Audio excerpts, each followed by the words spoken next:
Mind Gap Podcast.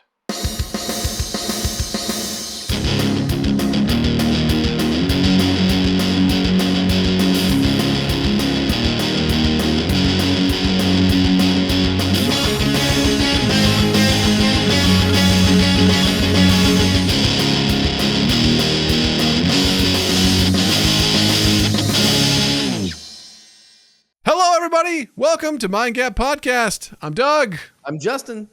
And once again, thrilled you're here. Oh. Thrilled you are here with us, hanging out, being cool, getting ready to have your mind blown. And who knows, maybe get a little bit of goosebumps. Little goosey bumps? Little goosey bumps, right? What's the other word for goosebumps? Some people, Goose flesh. Goose flesh. I've heard goose pimples. Yeah. Yeah. I've heard. I don't understand. No, it's goosebumps. Anyone who says otherwise is just wrong. Yeah. And Goose fight flesh goose. just sounds like you're a witch making, a witch's brew. Right. Give me the goose flesh and the toad's eye. Or you're at a medieval cookout and you're like, save me some goose flesh. Yeah, right. And then Saveth me some flesh of goose. goose pimples just makes it seem like a horrible breakout, and you're gonna pop every single one of those pimples. Just pop, It's like pop, pop, monkey pop. pox. Goose AIDS. There we go, Seth. Thank you. There you go. All right. The old goose AIDS. Yeah. A horrible epidemic in the goose community. It's like, oh, everyone, stop! What is it?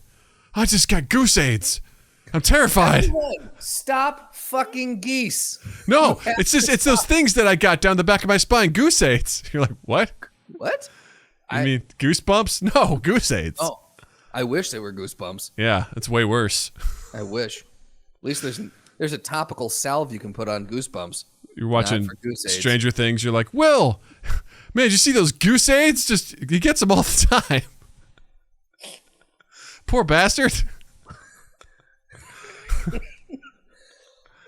An interesting start to the show. It is, guys. We're gonna have fun. We're gonna have fun. We're there. Lots to talk about. Probably won't get to all of it. That's fine. No. We'll just put it on paper, save it for later.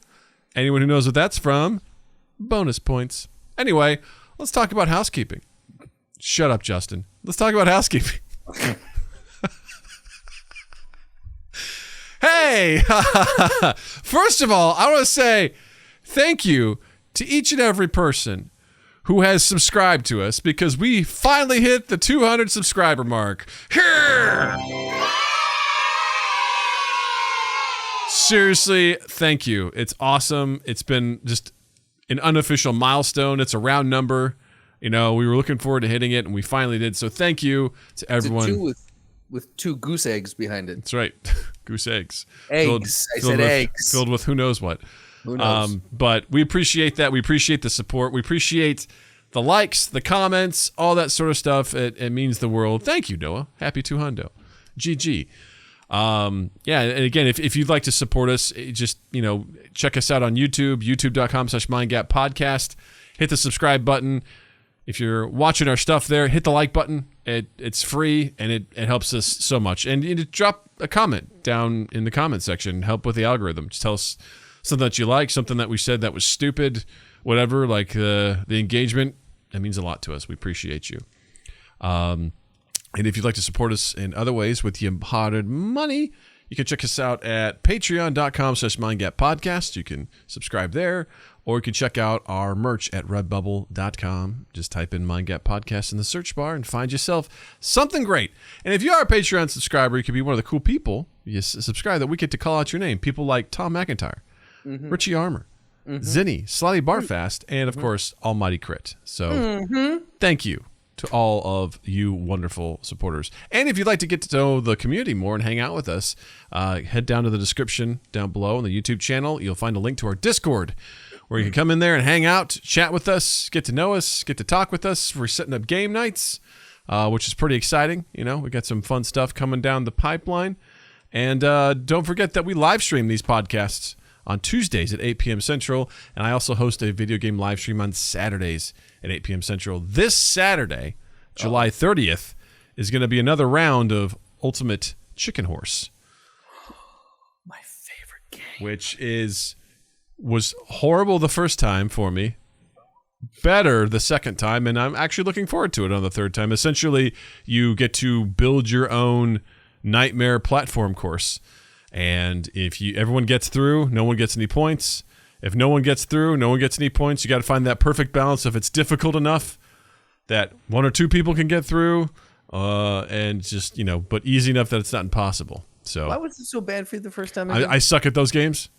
I'm no good, and they stress me out, and people get to swap in and out, but I can't. I have to stay in there for the full stream because I'm the one hosting it. So it was pretty brutal for me being like, ah! But it's been a lot of fun. And, playing with cool people like Noah and Tint, Slotty, Eric, and whoever else, shows up. It's always a treat because there's always someone that does something real crazy. Someone will put some horror. We're like, oh, this is too easy. Let's see how hard we can make it. I'm like, please don't do that. And then it just turns into a shit show. So see, this feels like a game that I would really like to get down on. Oh, this would be a classic. Justin just, has fun ruining the world, like just a Justin fuck around. Yeah. Classic Justin fuck around. I'd argue that that would be just one. Noah is really good at it. So is Alpaca. Like the Noah is a very good platformer. So much respect to him. He's consistently pretty good at that game. So it's pretty wild. Well, again, once I build out that editing PC, that also may serve as a gaming PC. Things might change. So man. Keep them fingers crossed that I get a house so I can get that PC. I'm telling you, like, when we can find, because there's certain games, obviously, I'm like, that's not going to be for Justin. But there will be other games where I'm like, we should get Justin involved with this because I think he's really, really, really going to enjoy it. So I think it'll be right up your alley. Up your alley. Hey, you better watch it. Kiss your mother with that mouth on the lips. Just saying. Iosauron right there. Yeah. He's watching all the time. Always watching. You always know when he's angry. Yep. He lets the world know. He says, "You shall." I've only said this once.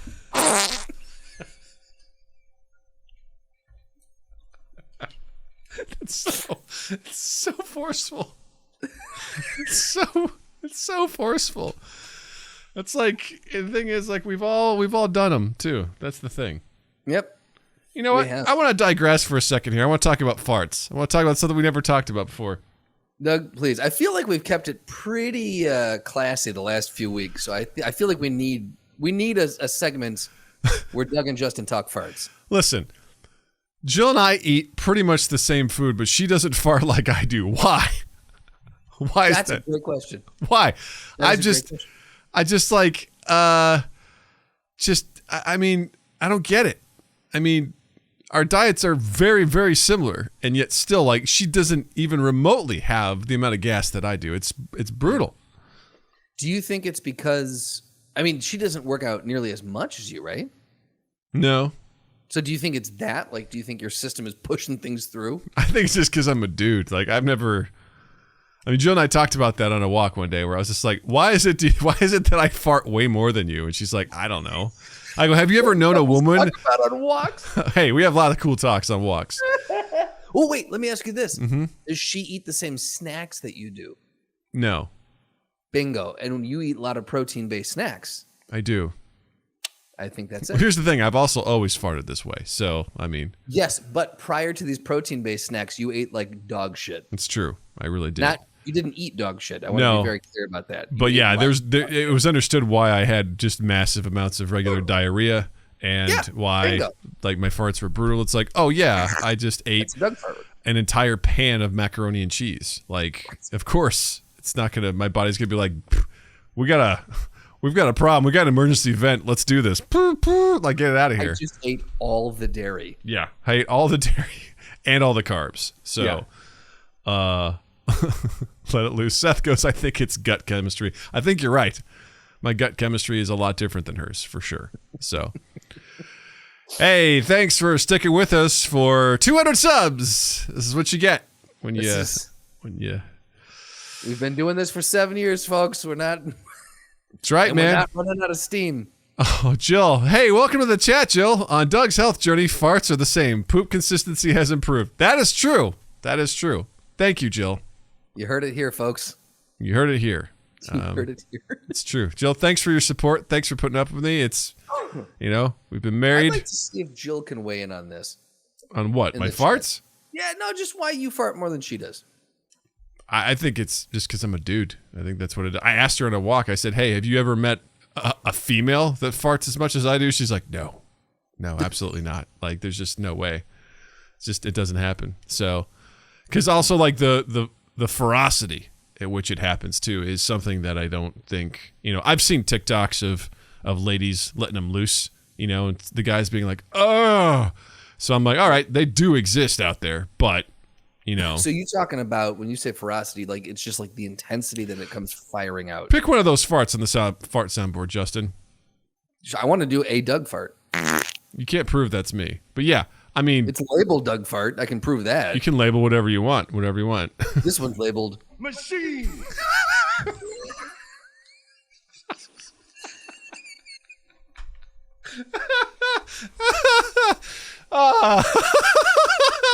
I don't know why that one got me. That's like, I was not expecting it, and that's for some reason. Machines always get you. I don't know. It's a good one. It's just such a weird, like, quote out of context. Right.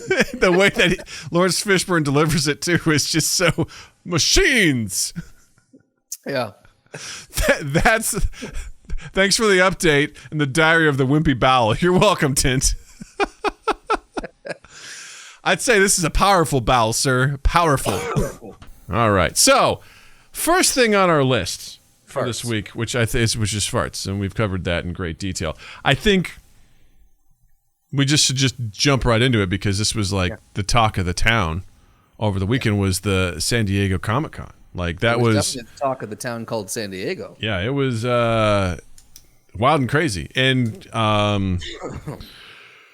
I gotta say, it was kind of nice because I feel like the last couple of years, obviously with the pandemic, either it was just straight up canceled or I didn't feel like a whole ton of news came out of there. Or maybe I just don't remember. It could be any one of those things. Who knows? Well, this is the first year that they held it back, like full force back in person, I think. Gotcha. So this was because I was talking to Drew and he said that I was like, how is it bonkers down there? And he goes, no, but it will be because this is the first time in 2 or 3 years that 2 years that they're having it back full open live in person. And so I think people were just nerds were itching to get back in there. Yeah, I agree. I think people were definitely ready to make it happen. And I'm glad. And it seemed like a lot of entertainment industry was, ready to rock and roll with it too. Like they brought the thunder. I was just going to say they brought the thunder. Absolutely. Shazam. Because I think all the Marvel updates seemed pretty extensive. Like here's our 3-year plan. Here's our 4-year plan. And I was like, oh, it's kind of weird. We're just now hearing about most of this, I have a theory. It's an unfounded theory, but I have a theory that because after they ended phase 3 and they went into what they're calling phase 4, it didn't feel like there was a direction. And I'm wondering if they truly were still trying to figure out. It doesn't seem like Marvel. Like I feel like they plan way ahead, but it just felt like as we went through this phase, everything that they've been releasing, sure, some of it was interconnected and it harkened back to previous movies and stuff, but it just didn't feel like they had a solidified direction that they were going. I'm wondering if they were delayed on that, and now they have that, and they rolled it out. Well, it seems like a lot of what we've seen so far from this has been exploratory. Like we're getting introduced to some of it's like, hey, what's going on with the new Captain America? Some of it's like, hey, we're laying the groundwork for one of the big bads, Kang the Conqueror in Loki. Some of it is introducing ourselves to brand new characters and things of that nature, like Miss Marvel. So a lot of it has been very introductory, exploratory, which I think for me has been a bit of a drag.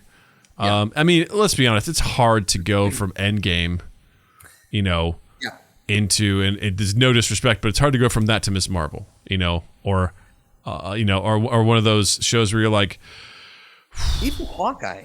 Hawkeye, yeah, absolutely. Like even some of the more established characters, it was hard to like those. Like we had talked about, like those were Hawkeye was okay. Mm-hmm. It's fine. But it didn't. When you come off of something like Endgame, it's just you shot your shot in that one.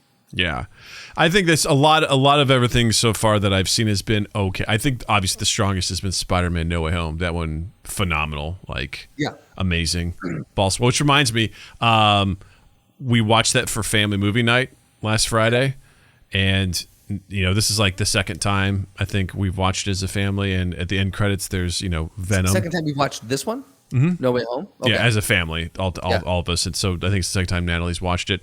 So we got to the end credit sequence, and she sees Tom Hardy's Venom, and she has no context for who he is or what he's doing there. And so like I'm trying to explain to her like what that voice is and what the black goo is. She's like, "What is that?" I was like, "Oh, that's actually an alien like life form. It's like a parasite that attaches itself, a symbiote, if you will." And she's like, "Oh," I go, "Yeah, actually he has his own movie." She's like, "Really?" I was like, "Do you want to see the teaser for it?" And I showed her the teaser. She's like, "I want to watch that." I'm like, "You do?" I'm like, "Well." That's an intense teaser trailer. She was like, "I want to watch it." I was like, "Are you sure?" She's like, "Yeah." And there's nowhere to stream it, so I refused to buy it. So rightfully so. The next night on Saturday, we rented it. And we watched it, and she thoroughly enjoyed it. And I got to say, upon rewatching it, not as bad as I remember, but still a mess. But I think what I said before still stands. There's a good movie in there somewhere. Right. And Tom Hardy, God bless him. It's like no one told him that he was in a bad movie. He just put that movie on his back, and he's like, "Follow me, gang. We're all in on this." And he just, forges... God bless Tom Hardy. He gives his all, no matter what the project is. Yeah. He sits. He goes hard. He goes hard. Yeah. So she thoroughly enjoyed that, and then we started watching The Amazing Spider-Man, which is the Andrew Garfield Spider-Man. So that was kind of fun. Have any problems with Venom? I mean, because I know there are. I would say if and I know nothing of kids, but I would say for a 7-year-old, there are some very intense scenes in that movie. Yeah, I think when you first see Venom in the reflection of a car window, she got a little spooked by that, and there were some things. It's funny because she was laughing at weird times because the voice caught her off guard, and she found it very silly, like the voice and what it was saying. But there were times where she was getting kind of spooked. I'm like, this is not the time to get spooked. Like that'll come in a few minutes. Like, hold it together. Hold it together, Matt. Yeah. So she enjoyed it though. She didn't get too scared, but there's a couple times where she's like, "I'm scared, but I'm gonna be brave." I'm like, "All right," or just come snuggle next to me and we'll be fine. Like we'll get through it. Trooper, man. Yeah, she's the best. She's hilarious. Completely side note. You said you rented that. I have found a weird. It's just a psychological thing with myself, and it's again makes no sense because I used to go. I had no trouble going to Family Video and renting a movie or renting a couple movies for the weekend. When it comes to renting movies on like Apple TV or streaming service, I have such pause in doing that. Do you feel the same? And I was thinking about it the other day. I'm like, why do I have trouble spending $3 to $5 here when I had no trouble going and spending $5 to rent a movie at Family Video back in the day? It's a great question. This is the first movie I've ever rented. I've never rented a movie before. And I have the same thing as I have zero interest in renting movies. Like, I mean, I know Apple does like 99-cent rentals. And I think there's some situations now that I think about it that I would probably take advantage of that. Okay. Because there's some movies I want to check out, but I don't know if I want to buy them. Sure. Because they, like every week, Apple Movies has just tons of shit on sale. And there's some movies I see and I'm like, I really want to watch that, but I don't feel comfortable buying it because I just don't know if I want that in my collection. So I think I take advantage of that there. But I think that the other issue is that there's so much available to stream that you've already paid for that to me it seems like, wait, you're asking me to spend an entire almost a month's or a third of a subscription on one movie when I can just go through and find something else to watch that's included somewhere. Like, I don't know, but it's in this situation. It's like Natalie really wants to watch it. I'm like, I'm not fucking buying this movie, but I will pay $5 and we can watch it. That's fine, Sony, specifically with the Spider-Man and Venom franchises, has been notoriously weird about, like, they don't let it on any streaming service. I think Stars is the only one it's on, and who the fuck has a subscription to Stars? Yeah, nobody. It's so, yeah, I mean, you're forced to rent that. But I think you're right in that maybe that is what it is because we've been conditioned to just have literally hundreds of thousands of titles at our fingertips for like what appears to us to be free. Yeah. Because we're paying for a monthly subscription, and we don't have to go in and click I agree to this. You just go in, you're like, it's there. Exactly. So I think it has changed psychologically changed the way that people consume. Because I mean, yeah, again, I had no problem with 2-3 movies a weekend, and I would spend $10-15. Yeah, it was nothing. And back then, it's like a lot of people didn't necessarily have HBO or Showtime or anything like that. So the only way to really see this stuff, especially like after it hit the theaters, and you're like, oh, sweet, it's available at Blockbuster or whatever. You can go and watch that movie. That 90-day window. Exactly, that just came out. Yeah, for sure. That's interesting. Okay. Anyway, but back to Marvel. Marvel released their slate of films and series, and it is daunting, to say the least. I don't want to read them all word by word, but is there anything that stood out to you that you are excited about? Well, what I found interesting was that this 3-part phase is known as the Multiverse Saga. So we had the Infinity Saga was 1, 2, and 3. 4, 5, and 6 is going to be the Multiverse Saga. Obviously, there's no surprise there because we've been teeing up the multiverse for a while now. So things that I'm excited for, I'm excited for Guardians 3. Yes. Just because I feel like they haven't missed. 1 and 2 were hits. I liked them a lot. So I think 3 I'm assuming is going to follow suit. Black Panther, and honestly, I'm very, very excited to see what Mahershala Ali does with Blade. Same. I'm very interested on that one. Real quick, the Black Panther teaser was holy shit. That's how you do a teaser, man. I got goosebumps at the end of that. Yeah. Yeah. I see it. I don't know if that was actually in the episode or was that pre-roll. I think if you're listening to this and that doesn't make sense, go to YouTube and watch the whole stream. Watch the live stream. It'll make sense. Yeah. Anyway, I got goosebumps at the end of that one. As soon as that was done, I'm like, oh shit, this could be fun. Yeah. It was nice to get that feeling again of oh man, I can't wait till that. And the thing is, I watched the teaser. I don't want to see anything else. I'm good. I need no other trailers. Yeah, I'm sold. I'm there. See you in November. Beth said to me after we watched it, she goes, I don't know what it's about though, and I'm like, that's what excites me. Is it gave me enough to give me the goosebumps, and then I know that we've got an introduction to 2 new characters, Namor and Ironheart, and I'm like, cool. So we're introducing 2 new people. I have no idea who's playing the actual Black Panther, who's picking that mantle up. We see that there's some big conflicts. The Queen she got her back against the wall. There's a lot. You can tell the tensions there. Who fucking knows? Great use of music. Excellent use of music. God, yes. On the polar opposite end of things, terrible use of music, in my opinion, was the Dungeons and Dragons trailer. I hated the song that they used. It was too contemporary for what they were doing. What was the? Was it Led Zeppelin? Probably. I don't know that era of music too well. I watched it and I guess I didn't clock what song they used. Let me see if I can find it. Whole Lot of Love by Led Zeppelin. Okay, yeah. Yeah. I feel like it didn't fit at all. I understand they're trying to go for a silly tone, sort of situation, but I was like, you could have done original soundtrack or found something else that would have, I think, fit way better than that.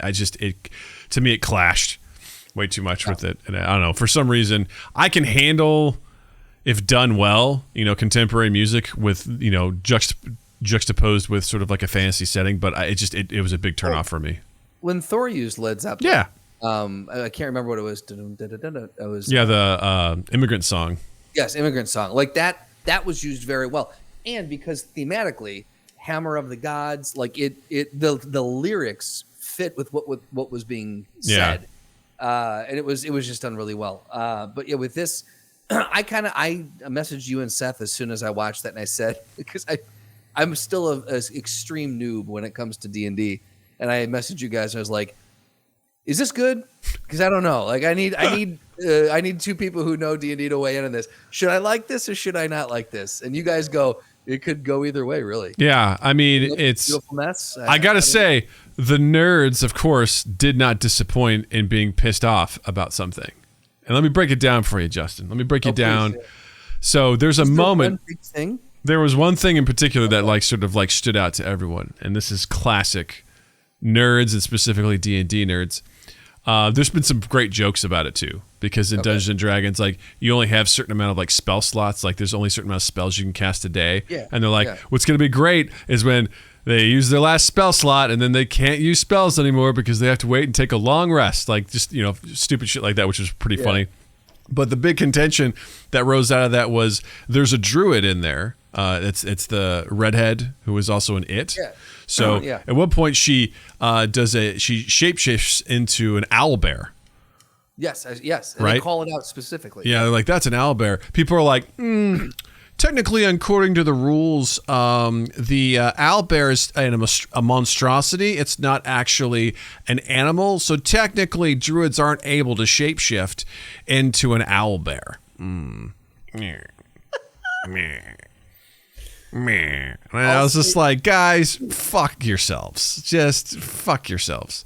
Take 3 fingers, shove them right up your ass, and spread them. Because that's just, get over yourself. Let me ask this. Do you think that was, let's play devil's advocate for just a second. Was that an unnecessary oversight by the filmmakers? If they were trying to pay homage to Dungeons and Dragons and that lore and that culture, is that something that they should have gotten right? Is that a small detail that they should have gotten? That's some nitpicky shit because, listen, D&D's full of nitpicky shit.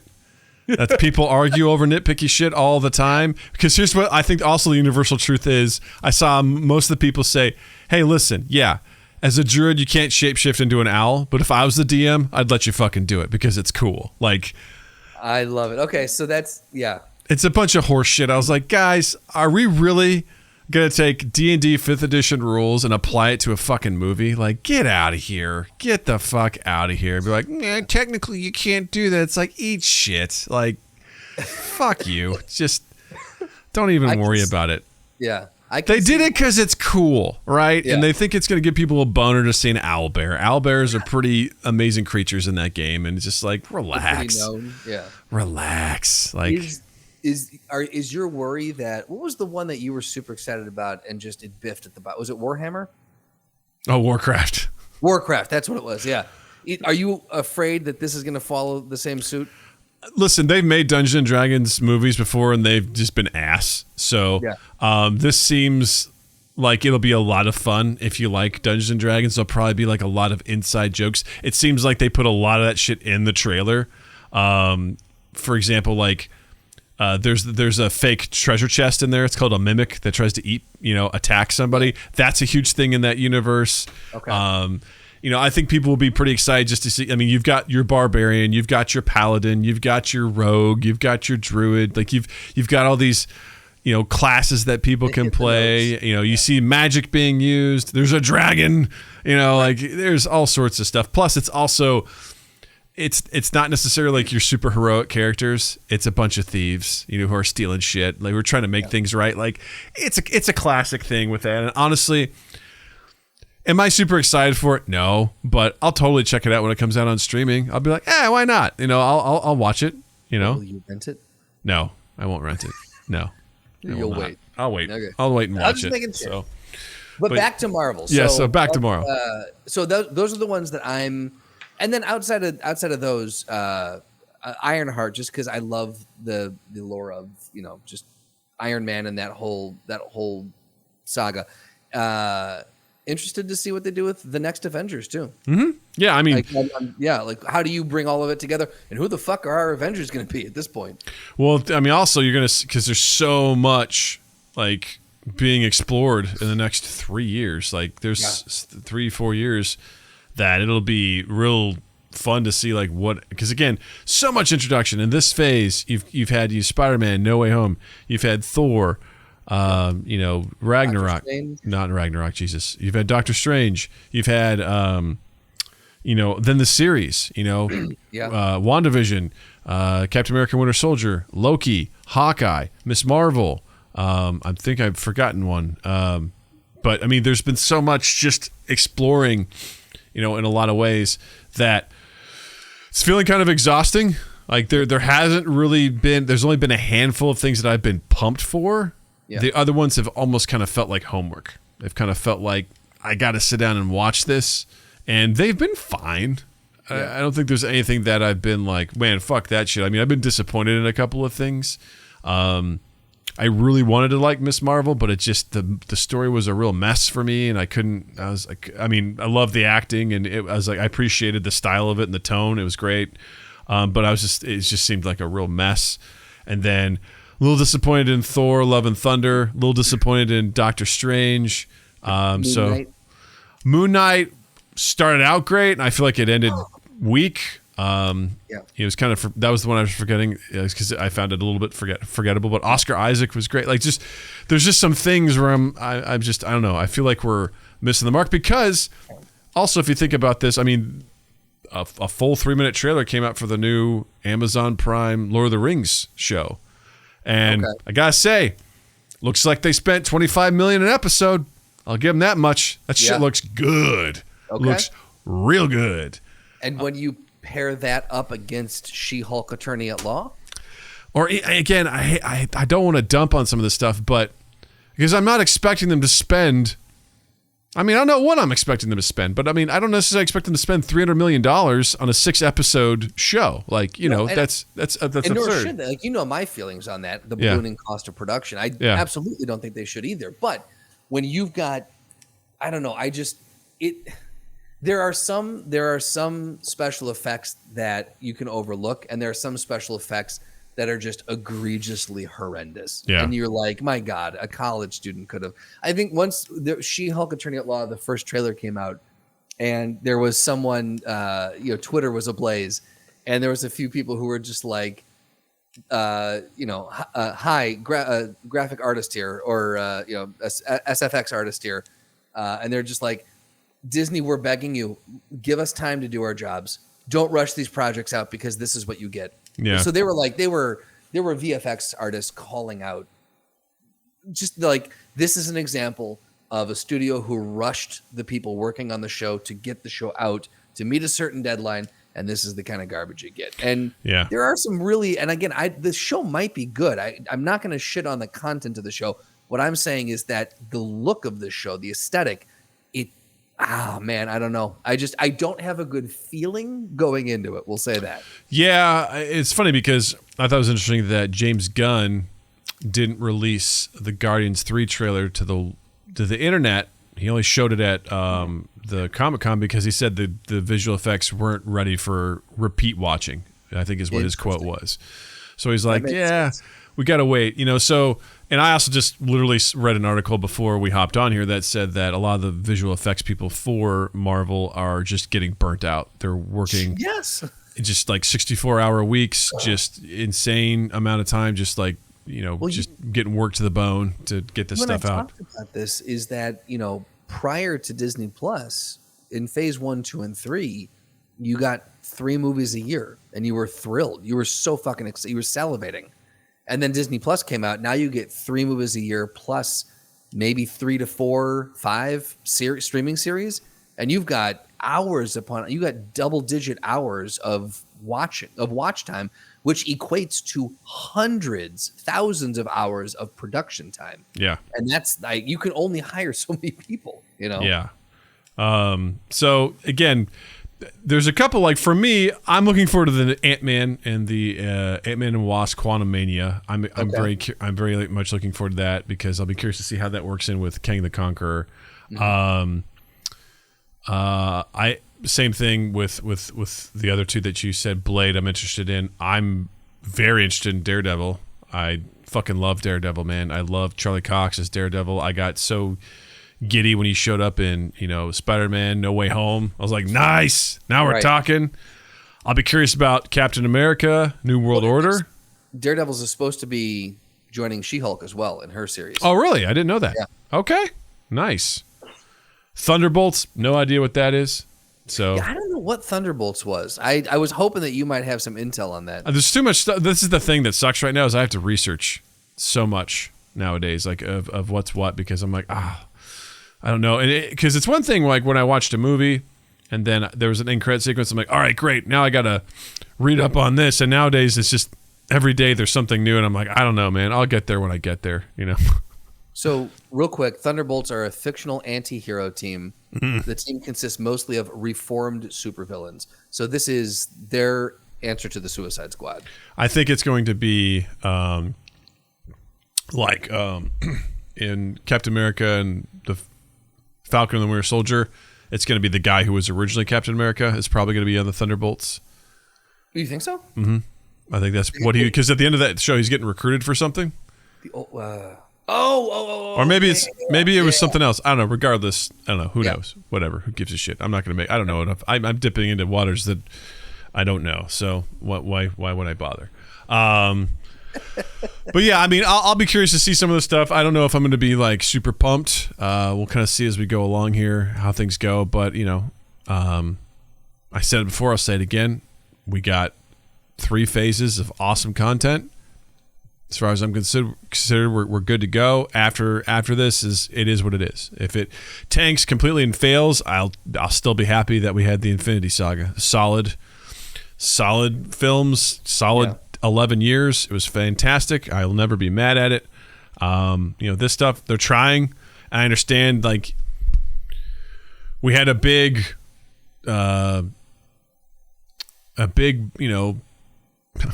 It's good to quote a line from Frozen. Big summer blowout. We had a big finish with Endgame, and it's hard to then pivot and be like, all right, check out all these other characters. Then I'm like, I just don't care about them right now because I'm in love with all these other ones and all these other cool stuff. So it's just sort of like setting the stage. You got to lay the groundwork, and I think they're taking a similar approach. They're taking it slow, which I think is smart, but it's also the quantity. Is way higher, so it's a lot more to sort of sift through. And some of these characters, I just like. Listen, Echo was cool, and Hawkeye. I'm not looking forward to a show all about Echo, And I think we both talked about like Agatha from WandaVision. Very cool. Her entire show. I don't know. Listen, I'll watch them, and I will judge them after the fact. But leading up to it, I'm like, like we said off mic, Catherine Hahn is incredible. Absolutely adore her as an actor. And the character was really fucking cool. I just don't know what we're going to do. I don't know where the story, and it's not our job to figure that out. Nope. Obviously the writers figured it out, but I have a hard time figuring out like, where's that story? Where are we going to, what's this going to do for us? You know what I mean? Yeah. A lot of these feel like, and I'm sure again, they've thought it out. They've connected all these dots, and they're going to take us through the journey. But a lot of these almost feel like, people like this character. We're going to throw them into a show, and we'll loosely make a connection. Whereas initially it felt like we have X number of moves to make. How do we make those moves strategically? Yeah. And now it's just like we're just throwing darts until we hit a bullseye. It's what it feels like. I'm not saying they're doing that, but it has felt like a slog, Yeah. And it worries me because, and it sucks to admit this, but it feels like I'm hitting a critical mass point in my fandom where I'm just like, oh man, I don't know. Like you had mentioned, it feels like homework, some of these series. And I don't want to get left in the dust because I like Marvel so much, but man, it's getting to be a lot, man. There hasn't really been a lot that I would like strongly recommend to folks and go out of my way to be like, dude, you got to check this out. Yeah. Like, I stand by. I think Loki is phenomenal, totally worth a watch. I personally think Winter Soldier, Falcon and Winter Soldier is great. WandaVision is good. WandaVision was really good. Actually. Really good. Movie wise, Spider-Man No Way Home, absolutely go see it. But other than that, everything else, I'm like, Yeah. It's okay. But here's the same thing too. Might be that if you don't see this stuff, you don't fucking get the next movie that comes out because, if you hadn't seen WandaVision, Doctor Strange is going to be a little confusing. Made no sense. Yeah. I don't know. Yeah. I mean, there's going to be giant components where you're like, wait a minute. Right. Huh? Well, and that's the thing. I mean, Marvel has to know. They're not dummies. Like, they've got to know that they're hitting a point. They're hitting a phase where they are going to potentially be alienating a lot of their audience. And I know their business model is probably cool. Get on Disney Plus then. Join us. Join us for this ride. That's only going to work for so many people. There is a good amount of people who are probably just going to say, you know what? I'm cashing out my chips. Yeah. It's been fun. I can't follow this anymore. You know? Because like you said, Matt, you were saying off mic, the casual viewer, you and I are insane. We're bonkers. Like there's no sane person should be following this as closely as we are. Yeah. And we are mild compared to a lot of people, but the average viewer is not going to put the time in to, like you just said, I got to research who the Thunderbolts are, and we both will. And there's the average person won't. Yeah. Yeah. Like I said, I'll still watch them, and we'll see what happens. Yeah. JF Potty Plant, welcome back, pal. He says, I agree with this Marvel topic. This must all be a big setup, or I hope so. Yeah, I'm with you. Like, yeah. I mean, I could see the formula here, like lay the groundwork and then we'll weave it all in. I'm looking forward to see like what they do with that, but it seems like a lot to do. I think you hit the nail on the head when you said how many characters they're introducing, because we got, I mean, at the end of the day, when Infinity War happened, there was a lot of characters on screen, and God bless the Russos for figuring out how to juggle that. But it feels like what we got in 11 years, they just gave us in a year and a half. Yeah. Like that many characters. Like if you think about it, think of the cadence, right? Yeah, it's just like we're getting like Iron Man, which led to Nick Fury at the end of that one, right? And then you get Incredible Hulk, which also ties in Iron Man, which I remember was a huge moment because like, oh shit, he was in that other movie and now he's here in the end credit sequence. And then you get, what was it? Iron Man 2, I think, came out next. And then, which we got to see Black Widow. Yeah. And then Thor came out. Then Cap. And then Avengers 1. Right. And then I lose track after that. Like what else? Yeah. Everything else comes out. But Iron like Man 3 and yada yada yada. Yeah. But then like Iron Man 3 comes, and then like you're slowly integrating these things in, and we're compiling them, and we're meeting new people. The end credit sequences were like, whoa, who's this gonna be, or what's that? And then you get Guardians of the Galaxy, which I, to this day I think was one of the riskier ones because it's a whole bunch of new characters we don't even know, and fortunately we fell in love with all of them, and so on and so forth. Whereas now, especially because this is a big time commitment for all of this. It's a big time commitment to be like, I'm going to watch 6 hours of Miss Marvel. I'm going to watch 6 hours of Hawkeye. I'm going it's a tough swing to be like, cool. Take they build up some brand loyalty and some trust, but still it's like, ugh. And just think about in the course of, like I said, like a year and a half in these series, like Miss Marvel. We got potentially 3 new characters out of that. We got Miss Marvel. We got the son who gets the powers. And then we have her brainy sidekick, right? Then we got Moon Knight, and I can't remember the female counterpart, but they both now have powers. Plus, Ethan Hawke's character could come back. So now we're up to 6 with just 2 series. Mm-hmm. We got Echo from Hawkeye. Mm-hmm. We got... not to mention you got Kate, the new Hawkeye. Yeah, right? We got, and from Doctor Strange, we got America, I think her name was. Yeah. The portal jump. America. And then, and I know I'm forgetting someone, but like. I mean, again, Loki, you basically introduced, Kang, and plus the multiverse was in full swing with that as well. So we're 10 plus characters in 3 shows. And that's mind numbing, Mm-hmm. It's very, a lot. Very tough to keep up. Yeah. So. I mean, everyone, we'll have to wait and see. We'll see what they do. It also could be that Infinity War. Because think about it, we're 14 years out from where, from where we started. So we might have. I'm not saying we've aged out of it, but that might be our generation's Marvel. and they're teeing it up. Just the way that Miss Marvel and like the production style of some of these shows does seem to be geared toward a different generation, a different audience. So I'm wondering if that's what they're doing, is they're kind of resetting for the next generation. Takes 10 to 15 years, and then, onto the net. Well, actually, this one's not going to take. This one's going to take, 4 years? Yeah. To get through 2, 3, and 4, 5, and 6. Which you got, almost half the time, Yeah. I'll say this, Marvel, if you're listening, which Kevin Feige listens to this every week. He's a secret Patreon. Don't DC this up. That's all I'll say. Oh, I forgot about What If Part 2. Yeah, right? Because that's just like non-canon. It wasn't on the list that we put fun on. Stuff. Yeah. Not in canon, but they folded that into canon in Doctor Strange. No, not really. You telling me the Zombie Strange wasn't part of, and then you got Captain Carter? Yeah, that element. Yeah, that element is true. Yeah. Yeah. There were some elements. It wasn't like full on, but they folded a few things in. Yeah. The zombie one wasn't, though. That was just, that was just a thing. That wasn't. No. I respectfully disagree. That's cool. It's okay to be wrong. Speaking of Disney's business model, there was a hilarious article on the Direct that said Disney Plus blasted by parents group.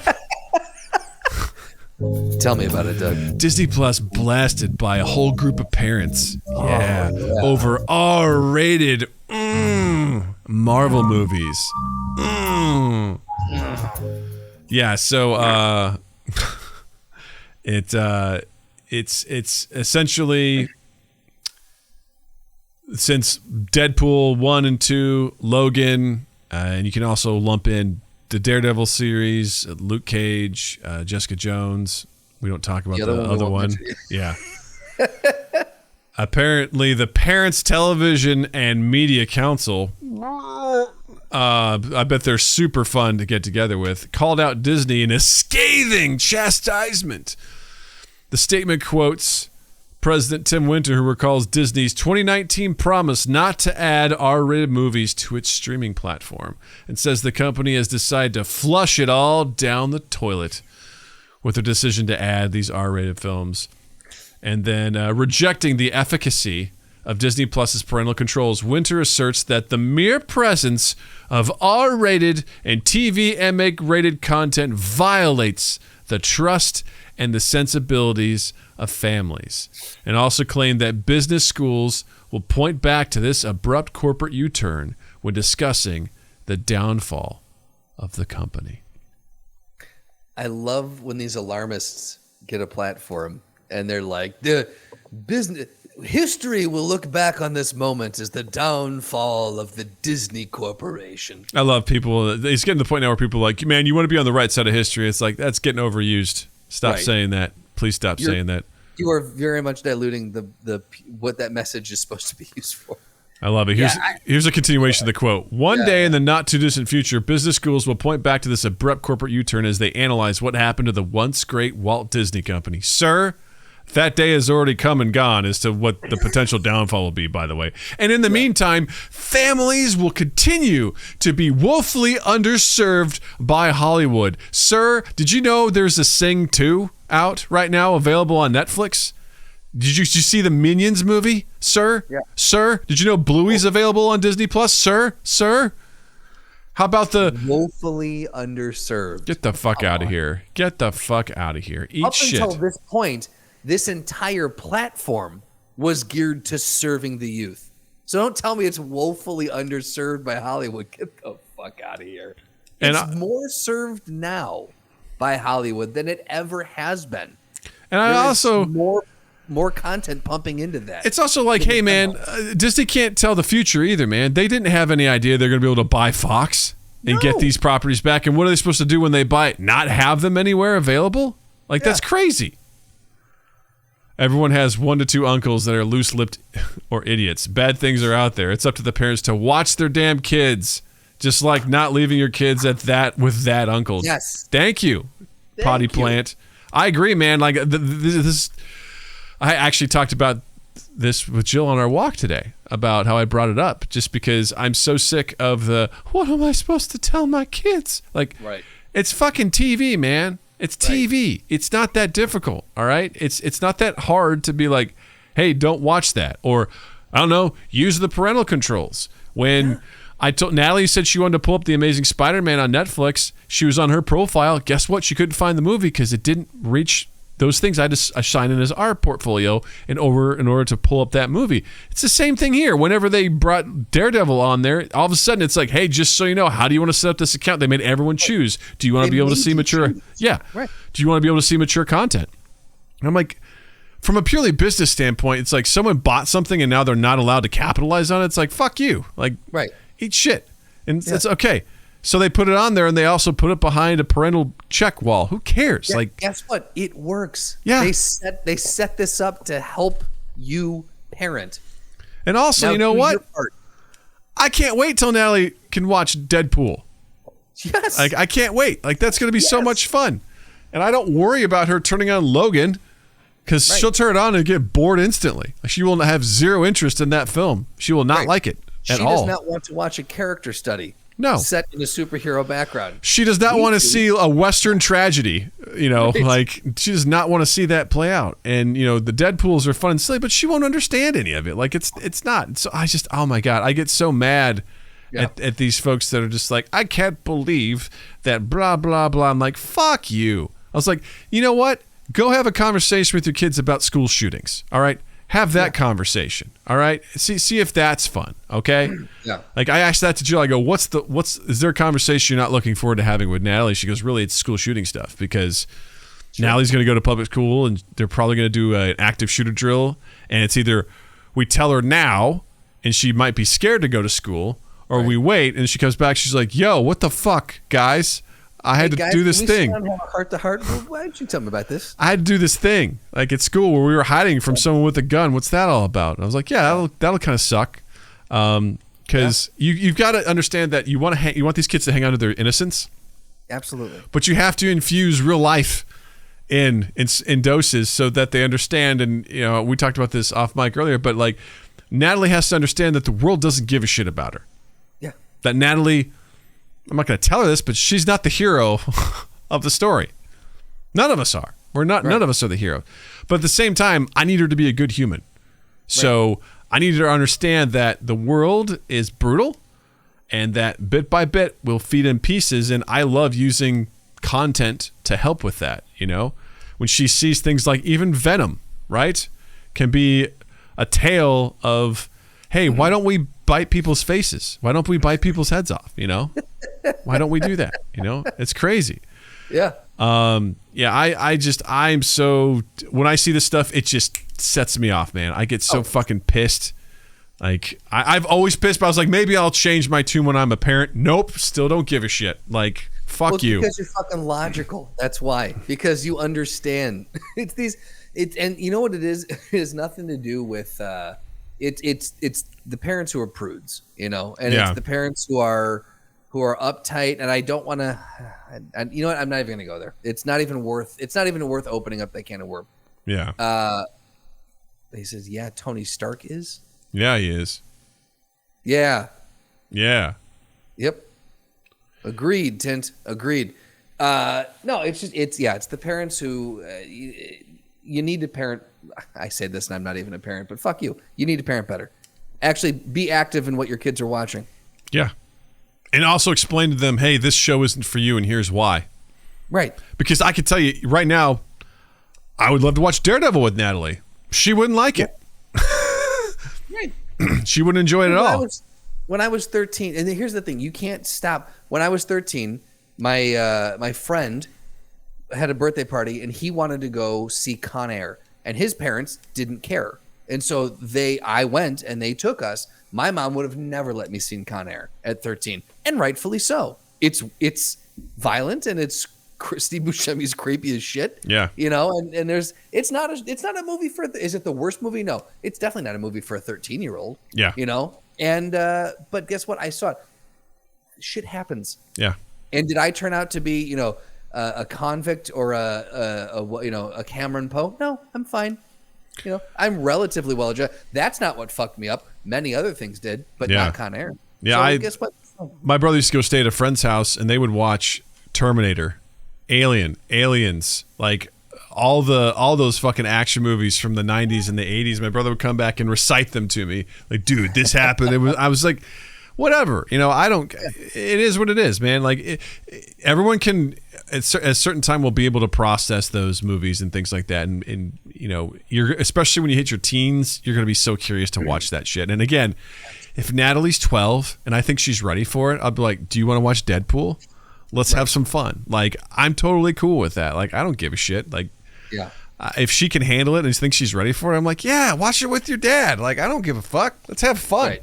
Let's watch Ryan Reynolds and, get pegged by his girlfriend, on Valentine's Day or whatever it was, like, it'll be great. Because you have an open communication and you trust your daughter. Yeah. Of course I do. Yeah. Yeah. It's these people who feel this way, they're just not being practical about things. They're not being practical. And it bugs me because you, my friend, are so practical. I am. You got the questions, we got the answers. All you do is ask. Practical, practical, practical, practical, practical, practical, practical. Ask Practical Doug. Ooh, I feel like it's been a while since we did an Ask Practical Doug. It's been a minute. So if this is your first time here for an Ask Practical Doug, there is a small Doug that lives inside large Doug, and that is known as Practical Doug. And Practical Doug guides Big Doug on most of life's adventures and has kept him out of trouble on many occasions. And we've got an interesting Ask Practical Doug. So real quick, before we go into this, if you want to ask Practical Doug a question and you want it answered in a very practical way, you can either join us live on the stream, and you can ask it in the stream here. You can join our Discord and ask. There's a whole channel devoted to Ask Practical Doug. Or on social media, you can hashtag Ask Practical Doug and, at us as well, and, let us know, and you can get your question answered, your burning question. For the record, I had someone in the Discord ask a Practical Doug question about bath bombs, and by golly, I helped answer it. So thank you, Zinni. And who knows? That might get pulled and put on here. You don't know. You never know. Anything can happen. So today, we have a little bit of a non-traditional Ask Practical Doug. We found this website called Neil.fun. And we've talked in the past, we did a whole show on paradoxes, and we talked about the trolley problem, right? It's an ethical problem where basically you've got a trolley track splits into two. And on one side of the track, there is like 5 people, and on one side, there's 1 person. And you're standing at the switch. And the idea is, do you flip the switch and kill 1 person, 5 people? There's different variations. And it basically goes back to the utilitarian, the greater good kind of concept of ethics. So this is 28 different iterations of that. And we thought it'd be fun to do a lightning round, if you will. And hold on. We thought it would be fun. I'm so excited for this. So here's some backstory. Justin sent this to me. Do a lightning round. Nice. Well done. Justin sent this to me, and I went through like the first 6, and then I stopped. I was like, we have to save this for Ask Practical Doug. Like, this is so good. Like, this is so good. So what we're gonna do is Doug's gonna put this on the screen for anyone watching the stream, and I'm going to pose the questions to Doug, and he's gonna answer them. So if you're watching the stream, you get to see what we're seeing. There's little animations and everything, which is quite fun. So here we go.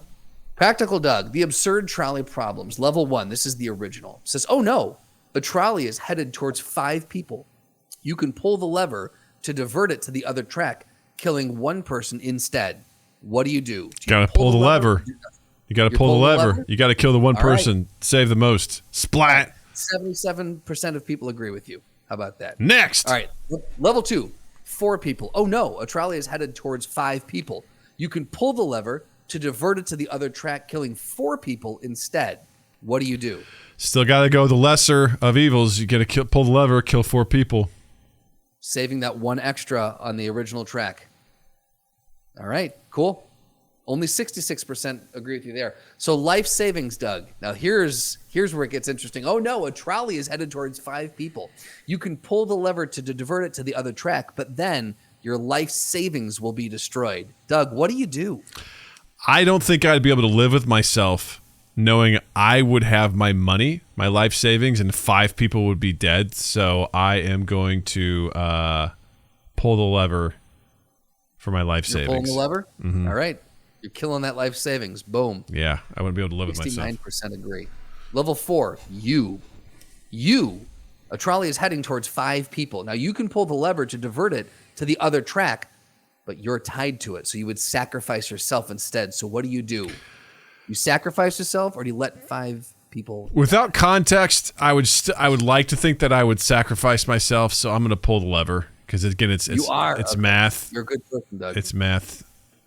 Yeah, most of the people didn't agree with that one. Level 5, priceless painting. Oh no, this is an easy one. A trolley is headed towards 5 people. You can pull the lever to the other track, but on the other track is the original copy of the Mona Lisa, and it will be destroyed. What do you do? Mona Lisa, get fucked. That's right. That's an easy one. 84% of people agree. Number 6, bribes. A trolley is heading toward a rich man. The rich man offers you $500,000 to pull the lever, which would divert the trolley and kill someone else. So what do you do? So you've got one person on each track. On one of the tracks is a rich person offering you $500,000 to kill the other guy. So this is basically comes down to logic versus emotion. Yep. Because logic says you're killing one person no matter what. And one person can offer you something for it. So you should take that. The emotion is fuck that guy. Just because that guy has money doesn't mean that his life is worth more than the other person. Unfortunately, without context, again, I'm gonna have to pull the lever because I'm gonna come out practical Doug's like you come out the other end. Again, I don't know these people or anything like that, so I'm gonna pull the lever and I'm gonna take the money. 40% of people agree with you, man. I know. I agree. You're in the minority there. I agree. 7. Levels of sentience. So a trolley is heading toward 5 lobsters. You can pull it and divert it to the other track, but you're going to kill a cat instead. So do you kill 5 lobsters or 1 cat, Doug? Here's the thing. The lobsters are probably worth more than the cat because you could sell them to a restaurant. But Tint says, fuck the rich. I'm with you, Tint. I hear that. I agree. But this is so easy to do because they're fucking lobsters. You know, right. Like it's like, what do you save? Do you save the crab or the dolphin? You know, it's like you're going to save the dolphin. So, sorry, crabs or lobsters. Adios, splat. You're doing nothing? Doing nothing. You're letting it go by. All right. 86% agree with you, Dougie. Yeah. I probably would have killed the cat. Anyway, sleeping. Oh, no. A trolley's heading towards 5 people who are sleeping, and they won't feel pain. Now, you can pull the lever to divert it to the other track, but someone is there, and they are wide awake. So do you kill 5 sleeping people who will never know, or do you kill one person who's wide awake? I kind of have to go with the idea that because they won't know, then it runs counter to like the numbers, right? The math on it. Yeah. But the fact that they're sleeping and they won't know and they won't suffer, I gotta run them over. So I'm gonna do nothing. So you're doing nothing. Woo! In the minority on that one. Yep, 36% of people. Level 9, personal choices. A trolley's heading towards 5 people who tied themselves to the track. Now you can pull the lever to divert it to the other track, killing one person who accidentally tripped onto the track instead and apparently accidentally tied themselves up with a rope too. Yeah, so this one's easy. 5 people who are willing to die. Yeah. I'm do nothing. Do nothing. Kill the people who are willing to die. That's their choice. There you go. 87% of people agree with you on that one. Number 10, mercy. Oh no, a trolley's heading towards 5 people. The lever just speeds up the trolley, which might make it less painful. So which one do you do? I haven't gotten this far before, so this is all brand new. Oh, this is new to you. Oh, great. I love mercy. It might make it less painful. I guess I'm going to pull the lever and kill one person? No. Oh, gotcha. Speeds the trolley up. So that one person's living regardless. Do you pull the lever and kill the 5 quicker, which may make it less painful, but it's not guaranteed? Or do you do nothing and let the trolley take care of itself and you're not a part of it at all? I'm going to pull the lever. You are okay. I got to take that. I got to take that chance that kills them faster. Yeah, you want to maybe help if you can. I love Potty Plant goes might. Exactly. I got to take the chance. 11, minor inconvenience. So a trolley is heading towards one guy. You can pull the lever to divert it to the other track, but then your Amazon package will be late. What do you do? I'm gonna pull that lever. I don't need my Amazon so you're package. Gonna get, man, you paid for next day shipping, Doug. Man, how to be the 87% of people. How'd you like to be the 13%? They're like, I need my package now. I'm willing to let someone die for it. Fucking, it's either sociopaths or 13-year-olds who are just like, I'm gonna click no. Fuck. All right, number this 12, one. best friend. Oh no, a trolley is heading towards your best friend. You can pull the lever to divert it to the other track, killing 5 strangers instead. What do? You kill your bestie or you kill 5 people? Practical Doug says, unfortunately, I gotta let my best friend die. Like, it's math. I know I've been inconsistent with that, but I'm gonna do nothing. Wow, I'm in the minority on that one. Yeah, I was gonna say, man, that's a tough one. I don't know which way I would go on that one. I feel like I would have to go. If it was 1-to-1, that's an easier one. But it's like, man, 5 people can live. Like, yeah, it sucks. You would hope that the best friend would go, "Hey, man, I get it. Yeah, like I know Practical Doug." Oh wow, the tent says so letting a friend die would haunt me. Yeah, it's basically gonna haunt me now. Yeah, level 13, you can't see. So a trolley is heading towards 5 people. You can pull the lever to divert it to the other track, killing 1 person instead. At least that's what you think is happening. You forgot your glasses and you can't see well. So what do? I guess you pull it and divert, but you're not sure. I feel like you got to do your best instincts. And if your instincts are telling you to divert, then you got to rely on them, right? Because if you can't see, I'm going to pull it. 50-50. I mean, that's a 50-50 question, really. That's actually very true. So I hope people continue to vote as such. Number 14, cousins, kissing cousins. In fact, a trolley is heading towards one of your first cousins. You can pull the lever to divert it to the other track, killing 3 of your second cousins instead. What do? I don't have cousins, so this is a math one. So first cousin, do nothing. Do nothing. Bye. 71% of people agree with you on that one. All right, number 15, age. A trolley is heading towards 5 elderly people. You can pull the lever to divert it to the other track, but you're going to kill a baby instead. Sorry, old people. You had your time. It's over. Adios. That's where I was on that as well. Save the baby. 76% of people. And I would like to think that those old people would also be like, yeah, we don't want to be here anymore. Except that one old person at the end's like, no, let me live. No. Number 16, clones. A trolley is barreling toward 5 identical clones of you. You can pull the lever to divert it to the other track, sacrificing yourself instead. What do? Potty Plant says that first cousin's a douche. Why is his hat backwards? So anyone watching the stream, you're getting a little clones aren't extra. people. Easy. Yeah. Yeah, I guess. Yeah. I feel like this one, I thought this one would be easier for you. Yeah, I guess you got to do the clones because you can always make a clone of yourself. You can always make more, I suppose. But the clones are also real, so you're still killing other people. But I guess it's you versus them. I mean, I don't know. Oh, here we go. Here we go. Oh, so I'm going to kill the clones. Okay, cool. So you got 85% of people agree with you. Well done. Okay, number 17, mystery box. A trolley is heading towards a mystery box with a 50% chance of containing 2 people. You can pull the lever to divert it to the other track, hitting a mystery box with a 10% chance of 10 people instead. What do? Now, this is for a mind far greater than mine. Wait, so I feel like those numbers work out evenly. Well, here's the thing. I don't understand the question because it's like if you pull the lever to divert it, hitting a mystery box with a 10% chance of hitting 10 people, is it still 10% chance of 10 and 90% chance of 1 person? No, there's a 10%. I think there's a 10% chance that there's 10 people and a 90% chance that there's no people. Oh, okay. Gotcha. And a 50% chance that there's 2 people. So it's a better chance that someone's in that 2 people are in that box, but you're killing less if they are in the box. Yeah. So Tint, thank you. That's what I assumed. Tint says each option has the same average people killed. Gotcha. But Do you take a 50% chance or a 10% chance, but it's more people? Listen, I've played XCOM. I know a 50% chance is basically, a chance that's not going to hit. So I'm going with do nothing. All right. 50% is a guarantee. Splat. 46% of people agree with you on that one. Here we go. 18. I am a robot. Oh no, a trolley's heading towards 5 sentient robots. You can pull the lever to divert to the other track, but you're going to kill 1 human instead. Oh, man. Here we go. Racism. Robots can fix themselves, so I'm going to do nothing. And love it.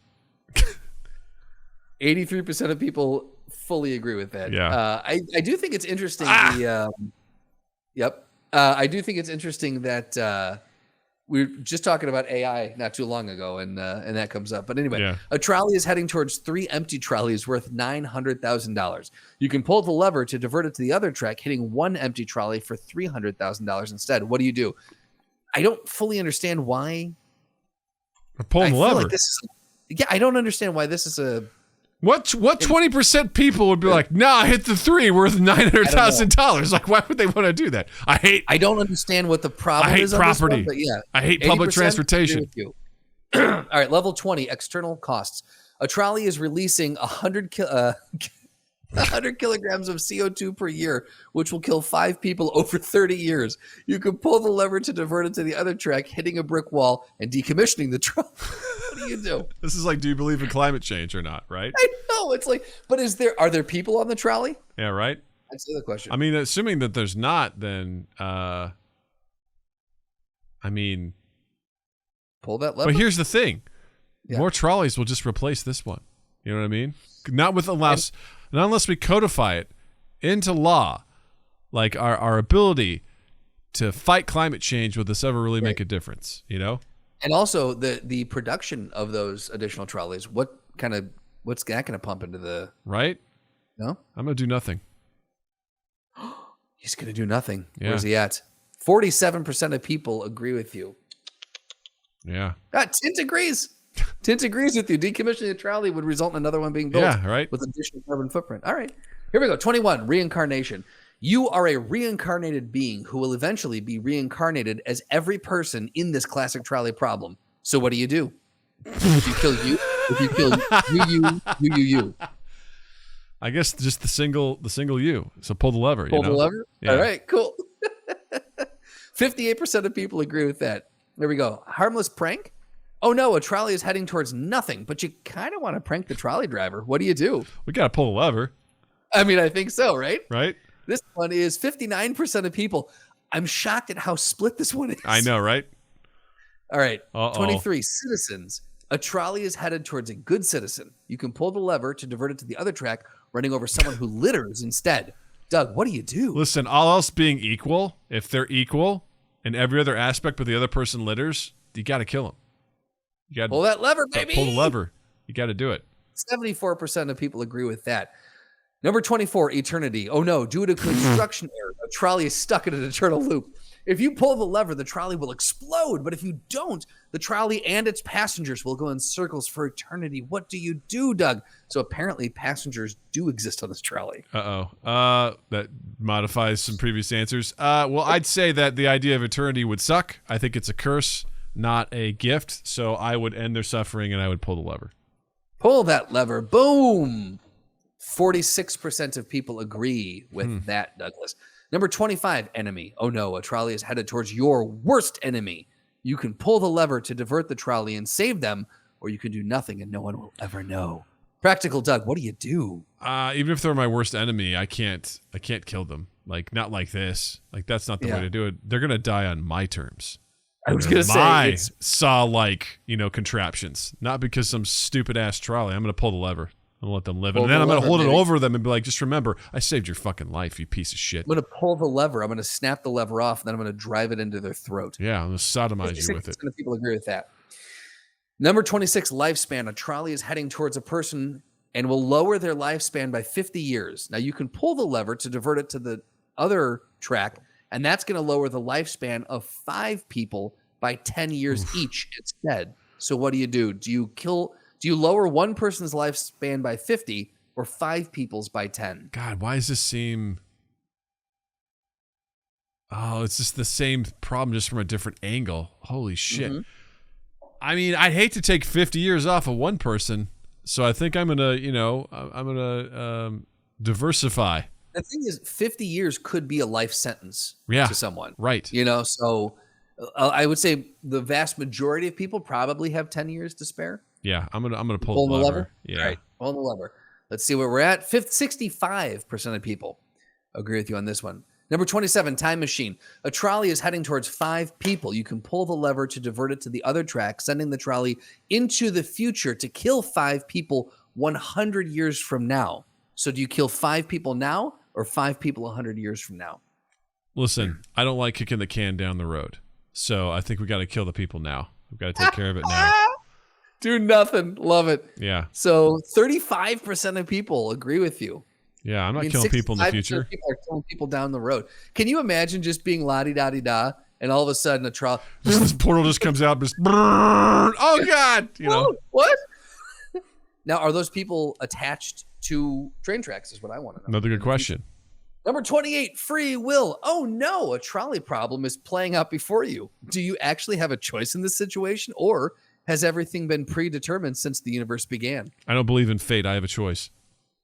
All right, I have a choice. You just killed one person, Doug, and 62% of people believe in you. Congratulations. You solved philosophy, and you killed 65 people. Do I win? Am I on the leaderboard?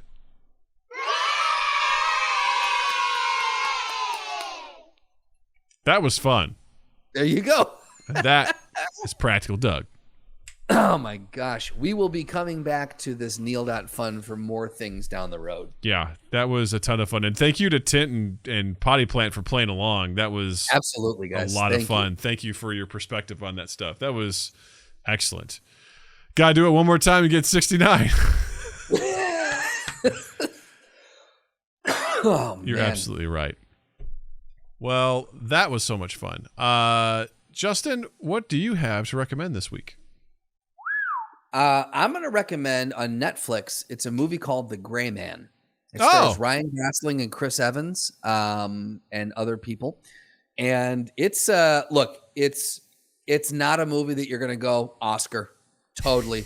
But it is a movie that it harkens back to 90s action fun. Like it's a movie that has like action on action. It's just fucking fun. It's by the Russo brothers. Nice. So we already know we like their style. Chris Evans plays a wonderful lunatic, just an absolute wonderful sociopath. And Ryan Gosling is a certified badass. It is such a good, and apparently it has already been greenlit for a sequel. Wow. And I think I heard a spinoff, which I'm not thrilled about, but it's got a sequel coming out. Man, it's cool. It's just a fun, again, it's all it is adrenaline. So if you want a fun action movie, I would strongly recommend The Gray Man. Also, I love the concept of someone being denoted as the Gray Man. Like he's trained to be a ghost. Here's the thing. It's no different than The Bourne. It's no, like you've seen this character before, but it's done in a different way. And the action is ratcheted up far past what the Bourne movies show you. So nice. Yeah. Give it a watch. Pop some popcorn and give it a watch. Doug, what do you got? Randomly last night, I found this YouTube channel called Mick Maz Music. It's MICKMAZZ Music. And all this guy does is take popular songs, like the playlist is like a whole bunch of songs I grew up loving, and he turns them into 80s covers. And like, for example, it's Cute Without the E by Taking Back Sunday as an 80s version. My Friends Over You by Newfound Glory as an 80s cover. Lit's My Own Worst Enemy and as an 80s cover. And he does a really good job. It's really fun. And I found myself being like, well, I guess I know what I'm doing for the next 45 minutes is I'm going to listen to all these fucking songs. And I had a blast. So Mick Maz Music, MICKMAZZ Music. Go subscribe. The guy is just pumping this stuff out, and it's highly entertaining. And also, like, the videos he does are like 80s style videos. They're very entertaining. So highly recommend that. Makes me feel good just thinking about it. All right, gang. I was just thinking of the Mickey Mouse theme song. I'm like, could we make that? MIC, MAZZ, MUSIC. Hey, it works. Hey, how about that? Fuck your mother. Guys, check us out on all of our social media at Mind Gap Podcast. And also, please, youtube.com/Mind Gap Podcast. Hit the subscribe button. Let's get us to 300 subs, right? Hit the like button. Yes. Support us. Leave a comment down below. Help the algorithm out. That would be delightful. And, if you're listening to us on the podcast, please rate, please review. It means a lot. Again, that engagement helps us out a ton, and we grossly appreciate it. And please don't forget to follow Justin online as well. On Instagram and Twitter at Justin_Michael, spelled Mikel. It's the fun way of spelling it. And while you're in the online realm, check us out on Apple Podcasts, Google Podcasts, Stitcher, Spotify, Podbean, Good Pods, all the places where you can find and consume quality podcasts. You can find and consume us. And like Doug said, share, like, subscribe, rate, review, all those things. The big one for us is sharing. Let people know we exist because we want to be validated for our existence. It means a lot to us. And then 2east8th.com, and keep an eye on all of 2east8th's social medias. Yeah. Yeah. Well, thank you all for hanging out with us. This was a delight as always. And of course, Justin, thank you. Douglas, thank you. Hey, chat, thank you. Listeners, thank you. And you all have a dandy fucking week.